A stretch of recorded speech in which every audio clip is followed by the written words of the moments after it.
ಮಂತ್ರ ಸರ್ವಮಂಗಳಮಾಂಗಲ್ಯೇ ಶಿವೇ ಸರ್ವಾರ್ಥಸಾಧಿಕೆ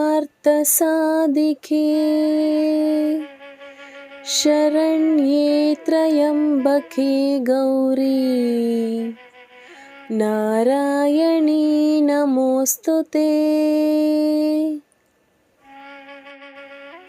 ಈ ಮಂತ್ರದ ಅರ್ಥವನ್ನು ತಿಳಿಯೋಣ. ಸಂಸ್ಕೃತದಲ್ಲಿ ಬರೆಯಲಾದ ಈ ಪವಿತ್ರ ಶ್ಲೋಕವು ಆಳವಾದ ಅರ್ಥವನ್ನು ಹೊಂದಿದೆ. ಇದು ದುರ್ಗಾದೇವಿ ಅಥವಾ ಗೌರಿ ದೇವಿಯನ್ನು ಕರೆಯುತ್ತದೆ.